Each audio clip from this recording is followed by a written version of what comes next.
Hi students, நாம இப்ப இந்த வீடியோல என்ன பார்க்க போறோம் அப்படின்னா law of motion அப்படின்ற யூனிட்ல impulse and law of conservation of linear momentum அப்படின்ற கான்செப்ட் கீழ சில ப்ராப்ளம் பார்த்துட்டு வரோம் இல்லைங்களாப்பா. இதுக்கு முன்னாடி ப்ரீவியஸ் வீடியோலயே இந்த impulse and law of conservation of linear momentumக்கு சில இம்பார்ட்டன்டான ப்ராப்ளம் பார்த்தோம். அதை கம்பேர் பண்ணும்போது இப்போ நம்ம பார்க்கக்கூடிய இந்த ப்ராப்ளம் அப்படின்றது ரொம்ப ரொம்ப ரொம்ப ரொம்ப ஈஸியான ஒரு ப்ராப்ளம் தான். இந்த மாதிரி ப்ராப்ளங்களை நம்மளுக்கு சாதாரணமாக 1 மார்க்கில் அதிகமாக கேட்கறதுக்கு நிறைய சான்சஸ் இருக்குப்பா. சரிங்களா? A ball of mass 0.1 kilogram moving with the speed of 2 meter per second strikes a rigid wall in a direction perpendicular to the wall and it's reflected back after a perfectly elastic collision. If the ball has remained in contact with the wall for 0.5 seconds, calculate the average force exerted on the ball by the wall அப்படின்னு கேட்டிருக்கிறாங்க. இங்கே இந்த தியரியில் நம்மளுக்கு என்ன explanation பண்ணியிருக்காங்கன்றது உங்களுக்கு ஓரளவுக்கு உங்களுக்கு இந்த பிக்சரை பார்க்கும்போதே ஐடியா வந்திருக்கும். ஒரு வாலில் மாஸ் இருக்கக்கூடிய ஒரு பாலை என்ன செய்கிறோம், ஸ்ட்ரைக் பண்ணுறோம். அப்படி ஸ்ட்ரைக் பண்ணக்கூடியதோட டைரக்ஷன் எப்படி இருக்குது அப்படின்னா இந்த வாலுக்கு எக்ஸாக்ட் பெர்பெண்டிகுலராக இருக்குது. அப்படி எக்ஸாக்ட்லி பெர்பெண்டிகுலராக இருக்கிறது ஆஃப்டர் த கொலிஷன் மோதுனதுக்கு அப்புறமும் ரிட்டன் பேக் ஆகும்போது என்ன செய்யுது, அதுக்கு அப்படியே ஆப்போசிட் டைரக்ஷனில் என்ன செய்யுதுன்னா நம்மளுக்கு ரெஃப்ளெக்ட் ஆகி வருது.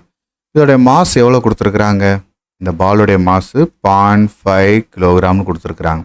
இதோட இனிஷியல் ஸ்பீடு எவ்வளோ கொடுத்துருக்காங்கன்னா 2 மீட்டர் பெர் செகண்ட். அதில் வெலாசிட்டி சேஞ்ச் ஆகலை அப்படின்றத எப்படி சொல்லியிருக்காங்கன்னா பெர்ஃபெக்ட்லி எலாஸ்டிக் கொலிஷன் அப்படின்ற வார்த்தையில் சொல்லியிருக்கிறாங்க. பெர்ஃபெக்ட்லி எலாஸ்டிக் கொலிஷனா என்ன அர்த்தம், பிஃபோர் கொலிஷனோடைய மொமெண்டமும் ஆஃப்டர் த கொலிஷன் மொமெண்டமும் ஈக்குவலாக இருந்துச்சு. அப்போ அதோடைய மாஸ் சேம் ஆற போகிறதில்ல, வெலாசிட்டி சேமாக இருந்துச்சுன்ற வார்த்தையை இந்த மாதிரி கொடுத்துருக்குறாங்க. If the ball has remained in contact with the wall for 0.5 second அப்படின்றது இந்த பால் மோதும் போது இந்த வாலோட எடுத்துக்கிட்ட இந்த இம்பேக்ட் டைம் அப்படின்றது எவ்வளோ அப்படின்னா 0.5 செகண்ட்ஸ். இதை சேஞ்ச் இன் டைம் அல்லது கொலிஷன் டைம் அல்லது இம்பேக்ட் டைம் அப்படின்னு சொல்லுவாங்கப்பா. இது எவ்வளவு 0.5 செகண்ட். ஸோ அப்போது நம்மளுக்கு இங்கே கொடுத்துருக்குற இந்த டேட்டாவில் ஒரு ஹிடனாக இருக்கக்கூடிய ஒரு இன்ஃபர்மேஷன் என்ன அப்படின்னா இந்த வாலில் மோதும் போது எவ்வளோ ஆங்கிளில் இன்க்ளைண்டாக போய் மோதிச்சு. இது ஒரு வீன்ற வெலாசிட்டியில் ஒரு ஸ்ட்ரெயிட் லைனில் தான் இந்த வாலுக்கு பெர்பெண்டிகுலராக தான் போய் மோதுது. இப்போ இந்த ஆங்கிளில் போயிட்டு திரும்ப ரிட்டர்ன் ஆகி வரும்போது இந்த சேம் ஆங்கிள்லேயே வர்றதுனால தீட்டா ஈக்குவல் என்ன சொல்லுவோம், 0 டிகிரி. அப்போது தீட்டா ஈக்குவல் டு 0 டிகிரினா காஸ் 0 என்னவாக இருக்கும், 1. சரிங்களாப்பா? ஸோ இந்த இடத்துல நம்ம டைரெக்டாகவே என்ன செஞ்சிடலாம், சேஞ்ச் இன் மொமெண்டத்துக்கான ஃபார்முலா நம்ம ஆல்ரெடி தெரியும். ஒரு வாலில் ரிஜிட் வாலில் நம்மளுக்கு மோதி வரும்போது அதுக்கான சேஞ்ச் இன் மொமெண்டத்துக்கான ஃபார்முலாவை 2mv காஸ் தீட்டா அப்படின்னு நம்ம ஏற்கனவே பார்த்து வச்சுருக்கோம். அப்போ இந்த தீட்டா வெளி 0 டிகிரி, அப்போ காஸ் 0 என்னவாயிடும், 1.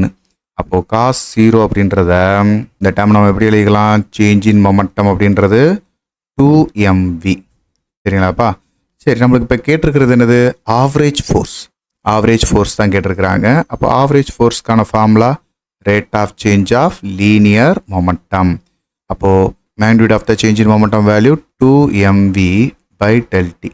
அப்போ 2 இன்ட்டு மாஸ் வேல்யூ 0.5, இந்த velocity value 2 divided by change in time அப்படின்றது 0.5 செகண்ட். ஸோ இது எல்லாத்தையும் சப்ஸ்டிட் பண்ணோம் அப்படின்னோம்னா 4 நியூட்டன் அப்படின்றது தான் ஆன்சர். ரொம்ப சிம்பிளான ஒரு ப்ராப்ளம் தான். பார்த்தீங்களாப்பா? இந்த மாதிரி ப்ராப்ளமும் நம்மளுக்கு 1 மார்க்கில் கேட்பாங்க. ஸோ அதுக்கு ரொம்ப காம்ப்ளிகேட்டடாக யோசிக்கணும்னு அவசியமே இல்லை. இந்த சேஞ்ச் இன் மொமெண்டத்தோட ஃபார்முலாவை டேரெக்டாக நம்ம சப்ஸ்டிட் பண்ணும்போது ரொம்ப சிம்பிளாகவே நம்ம சால்வ் பண்ணிடலாம்ப்பா. புரிஞ்சுங்களா? ஸோ இதேமாரி தொடர்ந்து நெக்ஸ்ட் ஒரு ப்ராப்ளத்தில் பார்க்கலாம். தேங்க்யூ. இந்த வீடியோ உங்கள் எல்லாருக்கும் பயனுள்ளதாக இருக்கும்னு நான் நம்புகிறேன். உங்களுக்கு இது ரொம்ப ஈஸியாக இருந்துச்சு அப்படின்னா மறக்காமல் லைக் பண்ணுங்கள். நம்ம மிஸ்டர் ஃபிசிக்ஸ் சேனலை சப்ஸ்கிரைப் பண்ணுங்கள். உங்களுடைய நண்பர்களுக்கும் ஷேர் பண்ணுங்கள். நம்மளுடைய தொடர்ந்து எல்லா வீடியோக்களும் உங்களுக்கு வரணும் அப்படின்னா நம்ம நோட்டிஃபிகேஷனில் ஆல் அப்படின்ற ஆப்ஷனோட கிளிக் பண்ணுங்கள். தேங்க்யூ.